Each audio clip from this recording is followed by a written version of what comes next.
झारखंड से कांग्रेस के 3 बार के राज्यसभा सांसद धीरज साहू के अलग अलग ठिकानों पर बीते 6 दिसंबर से आयकर विभाग की छापेमारी चल रही है और इस वक्त हम उड़ीसा के बालंगीर जिले में मौजूद हैं और यहाँ पर भी आयकर विभाग को अलग अलग जगहों से छापेमारी में तकरीबन 300 करोड़ रुपए से भी ज़्यादा की रकम जो है वो अब तक बरामद हो चुकी है। और हमारे साथ बात करने के लिए मौजूद हैं धीरज साहू की पुश्तैनी हवेली, जहां पर भी आयकर विभाग की टीम ने छापेमारी करी और अलग अलग दस्तावेज जो है वो जुटाए हैं। हालांकि ये रेड जो है वो अब खत्म हो चुकी है, आयकर विभाग के अधिकारी जो है वो जा चुके हैं, लेकिन धीरज साहू के पुश्तैनी मकान के बगल के रहने वाले पड़ोसी जो हैं वो हमारे साथ हैं। दादा, क्या नाम है आपका? मेरा नाम विनायक मिश्रा। अच्छा मिश्रा जी, ये जो एडवोकेट हूँ। अच्छा मिश्रा जी, ये जो आपके बगल की हवेली है ये किसकी हवेली है? यही लेट बलदेव साहू, धीरज साहू के पिता। धीरज साहू के पिता। कब आए थे ये यहाँ पर? ये लोग तो बिफोर इंडिपेंडेंस से हैं बलांगीर में, लेकिन वहाँ पहला यहाँ नहीं रहते थे, लेकिन कंपनी चल रहा है बिफोर इंडिपेंडेंस। अच्छा, ये जो बौद्ध distilleries Baldev Sahu and group company. हाँ, बलांगीर में पहला किए थे, फिर बहुत फोत गए। बालंगीर से ही शुरुआत हुई थी। हाँ हाँ, बालांगीर से। और वो बलदेव साहू भी खुद नहीं आए थे, वो रांची, ये झारखंड से, माने वहाँ से और 2 आदमी उनको लेके आए थे। शायद वो फाइनेंसर थे वो लोग यहाँ पर लेकर। हाँ, ये आर.एन. सिंह ने का जान पहचान वाले सब थे, इसीलिए आए थे। आर.एन. सिंह जो एमपी थे हैं? R N. Singh late chief minister of Orissa, वो महाराजा थे यहाँ, उनका पीरियड से आए थे। फिर उसके बाद किस तरीके से, कितने साल, कौन से साल 1954 में आप बता रहे हैं कि ये हवेली जो है वो यहाँ पर बनी? फिर उसके बाद क्या देखते थे, कौन कौन लोग जो है वो किस तरीके के लोग यहाँ पर आते थे धीरज साहू से जुड़े हुए? धीरज साहू के भाई लोग आते थे, भाई भतीजे यहाँ पर आते थे।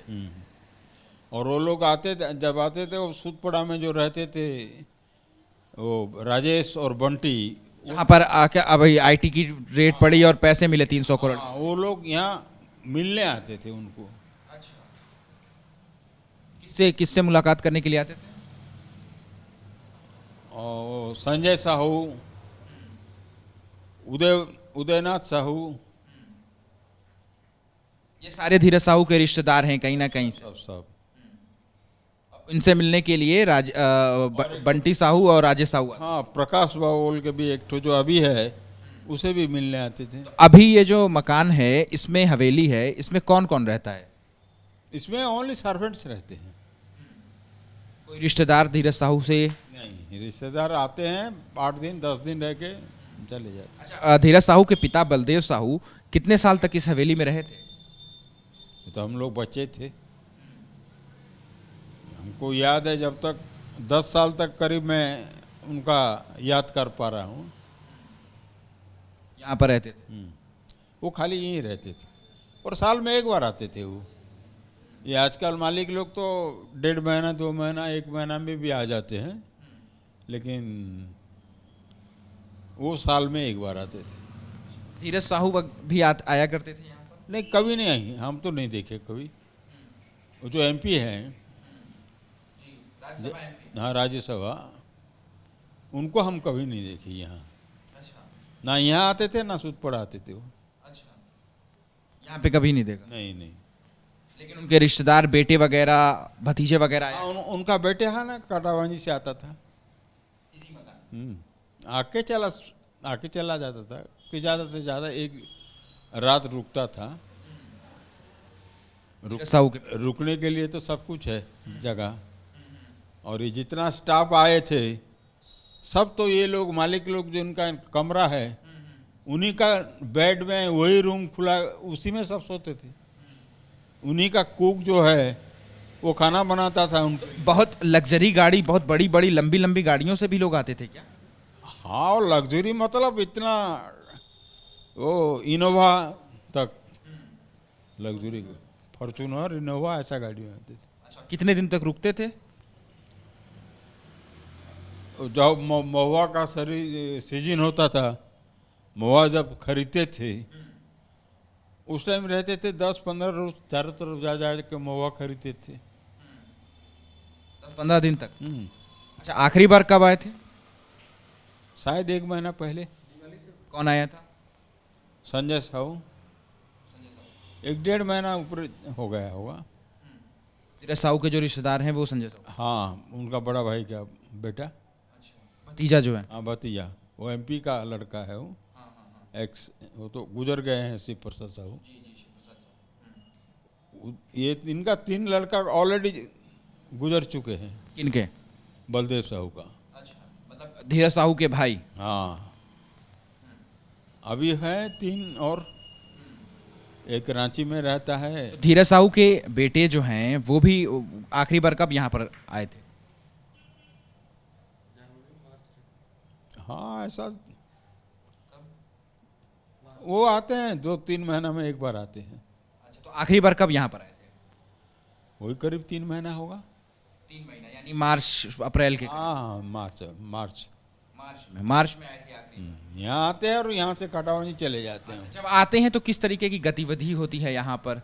कितने लोग आते हैं मिलने के लिए इलाके के? इनका इलाज दूसरा कोई मिलने नहीं आता था। ये लोग जरूरत होता था कभी कभी भाटी चेक करने के लिए, कौन सा भाटी में कैसा काम चल रहा है वो देखने के। वो तो भाटी में जहाँ सेल फेल होता है वहाँ कैमरा भी लगा रखे हैं। तो ये जो बता कार्यालय है बौद्ध डिस्टिलरी प्राइवेट लिमिटेड, जहाँ पर रेड पड़ी और 285 करोड़ से भी ज़्यादा मिला है वहाँ पर? नहीं, वहाँ तो रेड में नहीं मिला है, 285 यहाँ मिला है ना। वही मैं कह रहा हूँ, सुदपाड़ा में। बहुत तो डिस्टिलरी जो है अलग है। वो भट्टी अलग है लेकिन कार्यालय यहीं पर था, ऑफिस जो है था वहाँ पर सुदपाड़ा इलाके में जहाँ पर रेड पड़ी वहाँ 285 करोड़ रुपए मिले। तो कभी ऐसा महसूस होता था आप लोगों को, क्योंकि पड़ोसी हैं? नहीं, हमको महसूस कभी नहीं होता था इतना पैसा है बोल के। ऐसा चंदा वंदा सबको देते थे, कोई भी आया तब चंदा मांगने कुछ कुछ देते थे। कितना कितना? 5, 10, 20, किसी किसी को देख के। पूजा का टाइम में, दुर्गा पूजा का टाइम में थोड़ा ज़्यादा भी होता है। कितना? कहीं कहीं जगह 1-2 जगह 1 करोड़ 1 लाख भी देते थे, कहीं जगह 50,000, कहीं 80।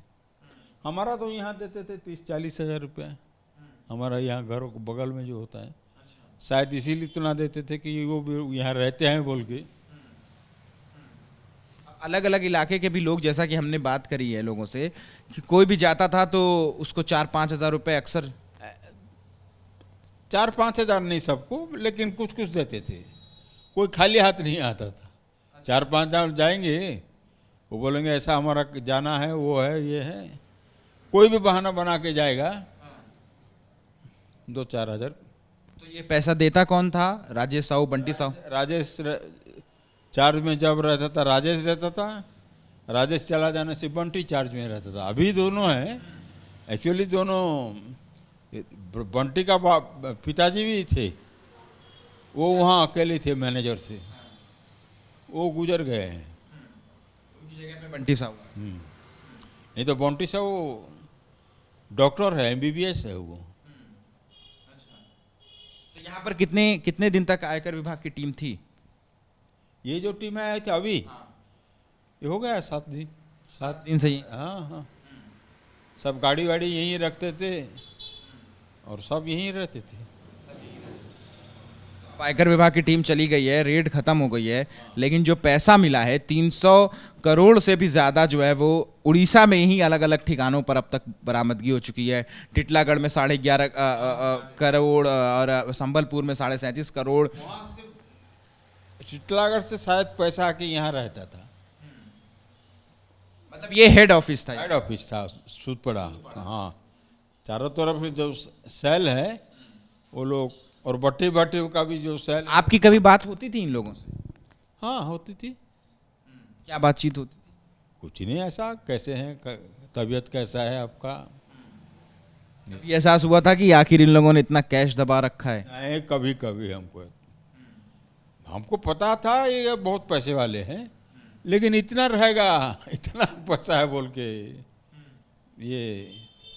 मेरी बात हो रही थी बैंक के अधिकारियों से, तो उनका कहना था कि मशीनें जो हैं वो धूल चूंकि पड़ी हुई थी नोटों पर, इतनी ज़्यादा, इतनी पुरानी हो चुकी। नोट एकदम फंगस लग गया था। होगा 5-7 साल का पैसा। कभी आप गए थे अंदर उस कार्यालय में, गए थे सूदपड़ा में जो है? हाँ, गया हूँ। वो पूजा का टाइम। चंदा? नहीं, चंदा के लिए कभी नहीं हम लोग गए। तो अंदर क्या अलमारियां देखी आपने? उसी अलमारियों से? नहीं, उनका एक तो ऑफिस है वहाँ। दिवाली का दिन पूजा जो करते थे, अभी भी करते हैं, लेकिन जो पहला यहाँ थे भोला वो बोल के, वो मुझे बुलाते थे, मैं जाता था। और मेल जोल में कैसे थे? जो जितने भी लोग आते थे यहाँ पर, धीरज साहू से जुड़े हुए रिश्तेदार जो भी थे, मेल जोल में कैसे थे?